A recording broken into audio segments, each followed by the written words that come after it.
Hey y'all, what's up? My name is Tom Mizzle. You're watching my channel Mizzle 14, and I'm back doing a review of Belle Collective Season 1, Episode 7, Sister Vention.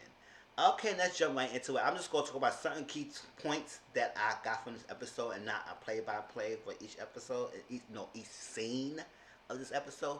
So let's jump right into it. Let's talk about Marie and the meeting she had in mediation with her her son Jerez, two baby mamas, because one of them couldn't be there, and Dr. Chandler. Like I said, the last session that Marie and Jerez had with Dr. Chandler, I feel like it was a waste of time because we didn't really get anywhere on any deep reason why it led to him blow out like that. We just scratched a little bit of the surface, and it was not even deep enough for even understand what's the point. What was the point of tension, and how I got to the point for that blow up. We did get to the root issue of why he's angry and what makes him angry, and what point it started for him to be angry.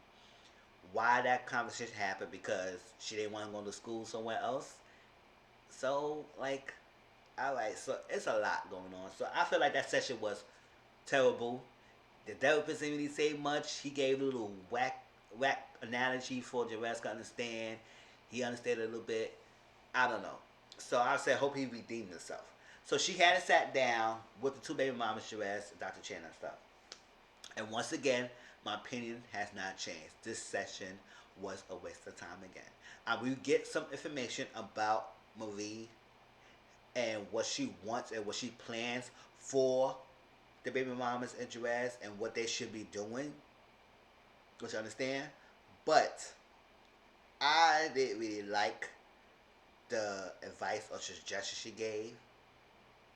I understand it, but it didn't make him responsible. It just gave them one step closer, just one extra step for them to do before they even come to you. Okay? So she suggested with Jerez, I don't know, first of all, why Jerez always wearing flip-flops? What's up with this boy with flip-flops? Like, he have no other shoes. Every scene we see him, he tall as hell. He tall as hell. That's all I'm gonna say. He tall as hell. Old with flip-flops. He got three baby mamas. It's like crazy. I don't understand what possessed him to even have. And all these ladies have babies by him, unprotected. Like, it's crazy. They lucky they lucked up and have his mom who have money who be able to be there for them. But I feel like it's taking advantage. Like they said, they're skipping Jerez and going straight to the mother because he not responding, and he needs to take responsibility, and that's what Marie should be doing. But so she said, "Listen, I'm going through a lot right now, and I know sometimes y'all feel like I can't have all y'all grandchildren, all y'all kids with me. I can't have all my grandchildren all at once because I go through a lot, and I got lupus, and I also have fibromyalgia. No, fibromyalgia, and she had that too. I said, wow." And she said she's taking 12 medications a day and an ejection. I said, oh my God, 12 medication and an injection a day? And she said sometimes when she have the grandchildren, she had to stay up sometimes, and she can't take her medications because some of the medications make her drowsy and sleepy. And she can't take it, so she had to stop taking it so she could be awake and woke for the baby. And that's sad. So she was like, listen, I'm going to be there for them. But I want y'all to do is your first contact is contact Jerez. Y'all got to contact him. Contact him, and he needs to answer his phone calls when when they call him. And when they call him, he could then come to me. And then I will give him what he needs, and then he give it to y'all. That's only making him the middleman. That not dissolving his responsibility as being the father for the kids. What she could have said is that y'all have to contact Jerez, and Jerez, you need to step up and be there for your kids. And I'm going to be there when I need to be there, but don't keep relying on me to bail you behind out. You laid with these ladies, y'all figure this out, and I'll be the last resort, if anything. But they'll automatically come to me once they automatically call you. And that's how I feel like that's what she suggested.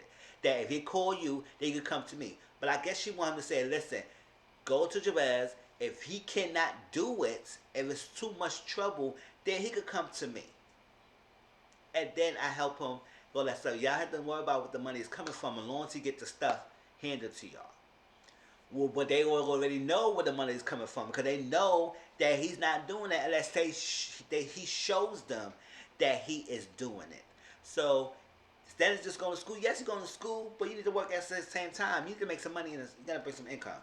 Where the money resides. You need to bring some money because if you're not bringing no money, then they automatically go to your mom anyway, and that's not. It's teaching him responsibility. That is showing him that I got my mom right there. I can just go to her. And then he could create more babies. It could be the same cycle. So Marie, you gotta break that out. You gotta cut the cord. I know she don't want to do that, but you gotta cut the cord a little bit and say, nah, you gotta step up. No, this not my kids. I'll raise my kids. I'm still having raised the kids. Jerez 21. She got a younger daughter and 2 teenagers. So she's still raising kids, and they're trying to help you. No. Not with 2 sicknesses she goes through with lupus and fibromyalgia. No, she ain't doing that. No. That's no. And on top of that, Cedric is MIA. Not responding to the phone calls. Not coming home. She worried about him as well.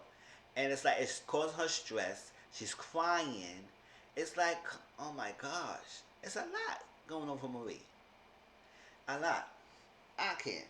So the Dr. channel was a waste of time because he didn't really say much. Because I said at the end of the day, what she suggested is only making a middleman. You don't want him to be the middleman of you and the kids. He needed a point contact, the first point contact of the ladies, and he should do whenever he can to step up and be the father of his kids. Because especially when he understands that he has his father in his life. So the fact that you understand of being there for your kids and having a father figure in your life, then what is wrong with you? Going to school 3 hours away. Boy, bye. 3 kids under the age of 1 and you're going to school 3 hours away? No, you need to go to community college like she said and get a job. And that's what she should have told them. Not to say, come to me after they call you. No. No. Because that's all he's going to do. And then you're going to get stressed out more because he's not trying. You need to show him that he had to try. Okay? I know you're going to be there for your grandkids. But for him to just automatically come to you if they call them, that means he's not going to try to do better. And that's not good. That's not good. So I don't know how y'all feel about that. Do y'all agree with what we said? Like I said, I understand what she was saying. But I feel like she didn't put any responsibility on him. It just said she just got to call him. And he called me. And that's it. So one of the baby mamas said, listen, I know we don't have to be the best of friends to the other baby mama, but we could be friendly to another point so that our kids could know each other and could grow up and we could have play dates and stuff like that. And the other baby mama said, okay, cool, yeah, I'm good, yeah, we could do that, that's fine, that's good. And I like that because their kids are young enough and they're close to the same age. So they should be able to hang out and have a good time and play around with each other a lot and grow up together because they're not in age difference. They're all around the same age bracket. So they could grow up learning that they're brothers. They are brothers and they could grow up, learn and be there for each other. So yes, it's a good idea. Just put their thing to the side. They could hate each other. They could have hated each other, but no. Put their pride to the side and be friendly so that the kids could be family. Because they're all technically family. So, alright, but he needs to step up. That's all I have to say about that. Now, that date that Dr. Antoinette had with David, I don't know. I ain't feel the chemistry between those two. She met him in Ghana. She just got broke up with divorce. And they talked and she liked his energy. And he's kind of witty and nerdy, just like her a little bit. So they meshed well. And he's in Seattle, Washington. She's in Mississippi, Jackson, Mississippi. And it's distance. So we're going to see how it goes. He said that he will be there for her Sip and See event that she having in a couple of weeks. And she said they discussed their future plans and aspirations and stuff like that. And one of her plans was to build her own practice and start her own firm and everything. And she's excited for that. she excited because it's coming to fruition, and he's gonna be there for her. But it seemed like I don't know. It seems like he just was placed there. It's like they just met. She asked him, "Can you do the scene with me?" And he said, "Okay, cool." But maybe they do know each other. They had that history that she claimed, but I just didn't feel it. Maybe he was uncomfortable with the cameras.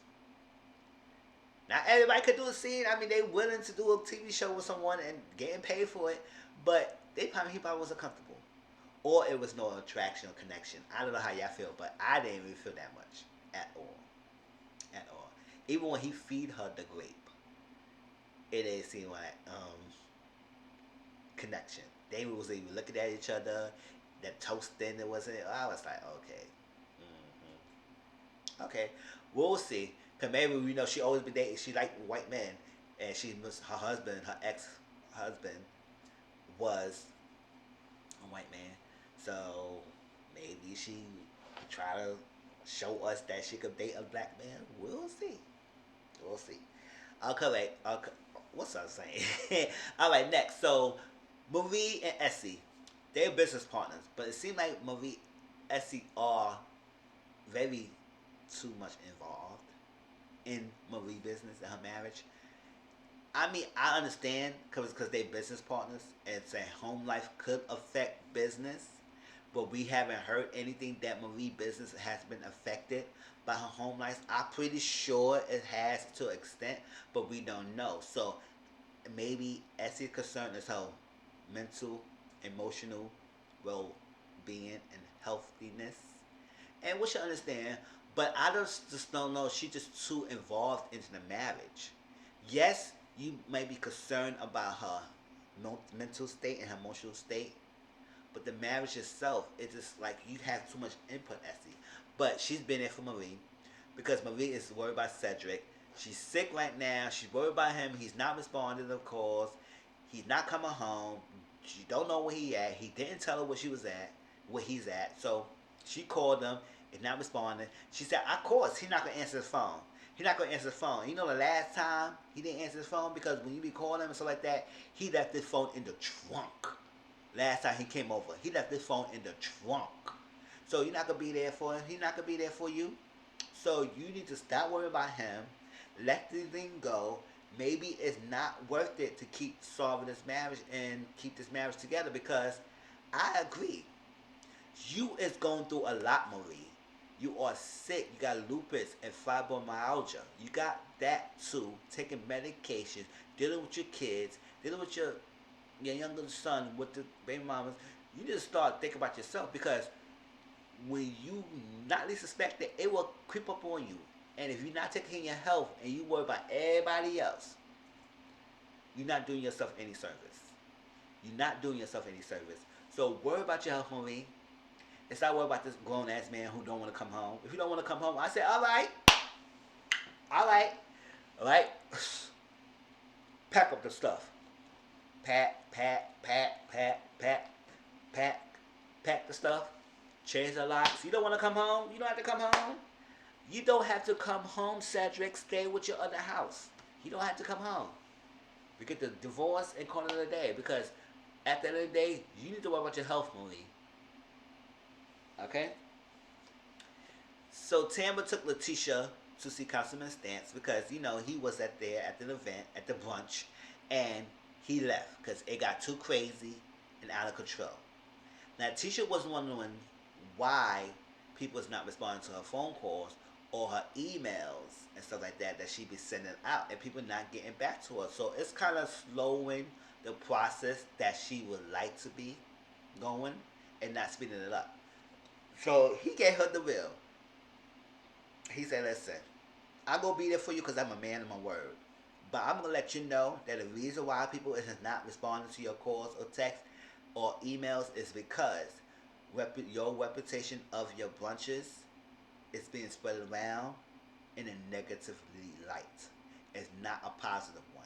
Even after you have several hundreds successful brunches that go without a hitch, people remember, especially now, the bad ones.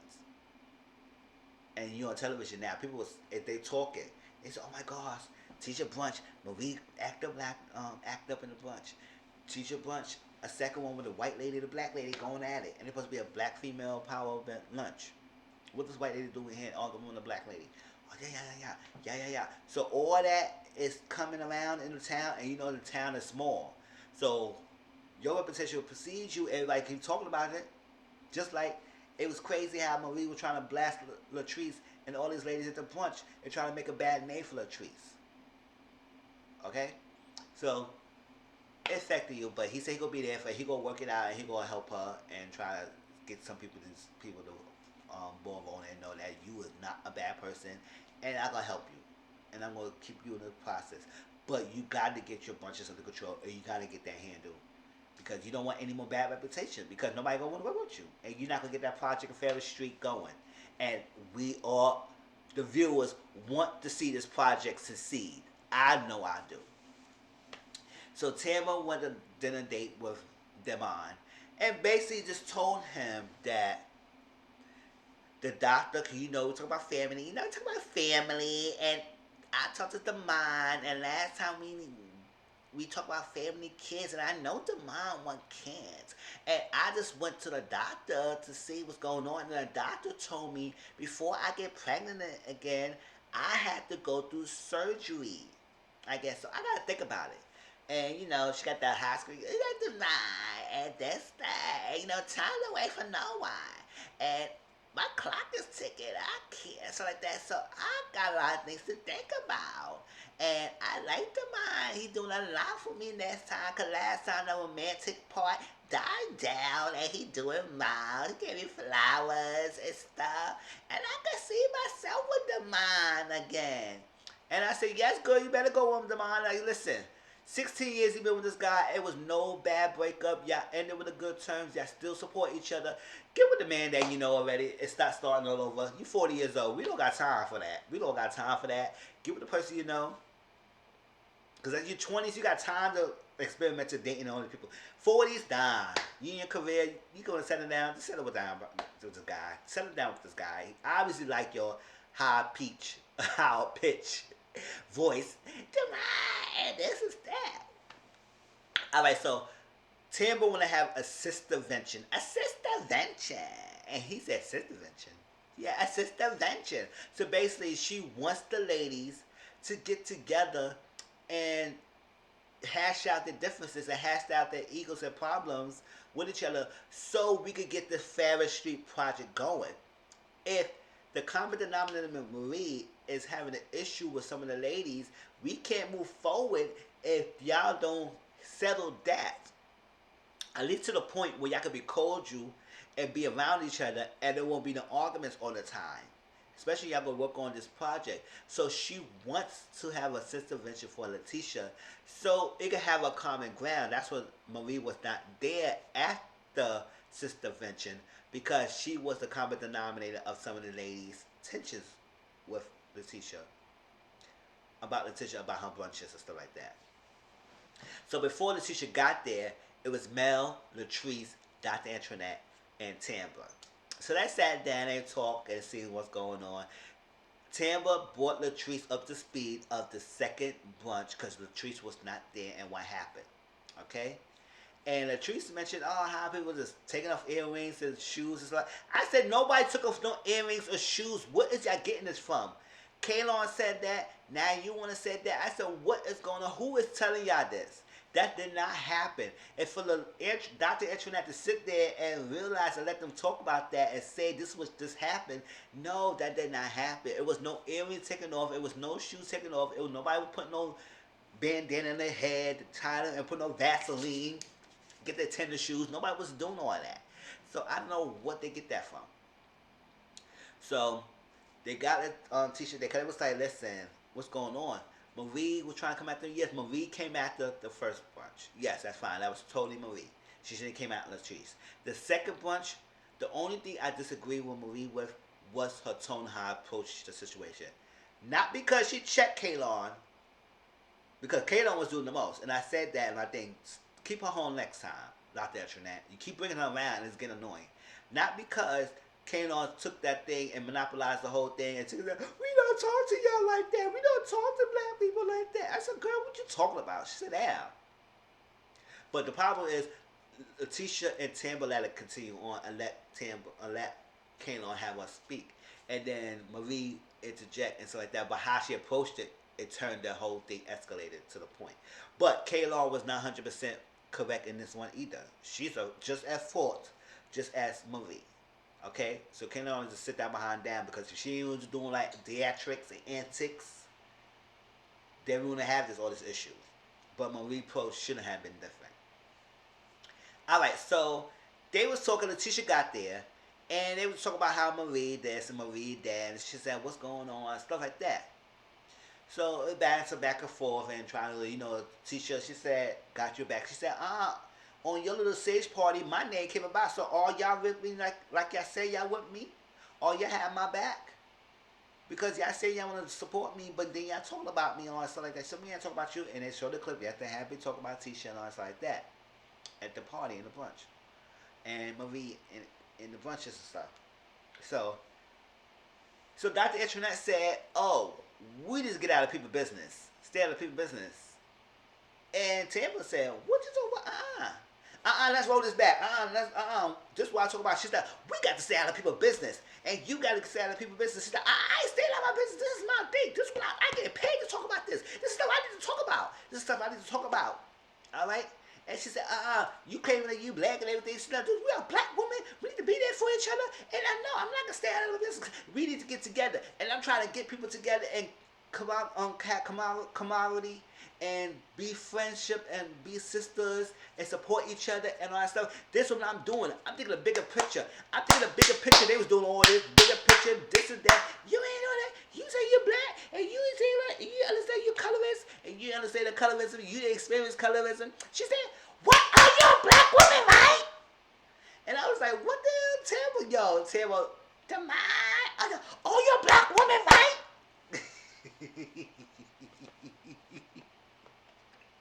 And I was like, first of all, I don't know why Dr. Etrunet was so angry and so mad. What the hell you was mad for, girl? First of all, Tamara needs to stay out of people business. It was no business to stay out of. She wants the ladies to mend their tensions with each other so they could be cordial around to work together for Tisha Ferris Street projects. It was nothing wrong for her to even want that.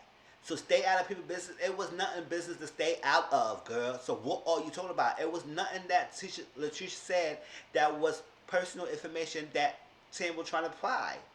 It was nothing like that. It was trying to fix the freaking group dynamics so it could be good for Tisha's Ferris project. For you to say her to stay out of it, no. And I don't know what this is right here, and you want that and like that. And she said, "Oh, you black woman, right?" Tampa got me funny. So then she flipped around, Dr. Etrunet, and she apologized. She said, "I didn't want to take it away from you," which is like that, all that stuff like that. And also it was funny that she said, "Can I pay you to be quiet?" She said, "Write me a check and I will be quiet. Write me a check." And I said, "Oh my gosh. Write her a check." Yeah, write me a check and I'll be quiet. I will be quiet. Sign your name on the check, okay? They put a lot of zeros. And she apologized, and then she went in the kitchen with Latrice, and she broke down and said, "Oh, I may be a failure, and a lot of things going on. It's not happening. It's a slow process. My thing's in like a couple of weeks, and it's not going that fast as I wanted to be, and yada, yada, yada, and this is that happened, and I might be a failure. What about my business fail?" And Latrice gave her a pep talk and calm her down and say, "You got this. You gonna be great. I'll be there for you." All that stuff, and that's how it ended. I was like, wow. So I don't know how this is gonna go. I don't know how this is going. That intervention was a terrible fail. And after a while, the teacher said, "Listen, it was an intervention for me." And then I'm sitting back and letting them go back and forth. Tim was like, "Oh, you're black woman, right?" That was Belle Collector, y'all. Please like, comment, subscribe to my channel, and also share my videos. My next one I'm about to do is Love and Marriage Huntsville. So I'll talk to y'all later.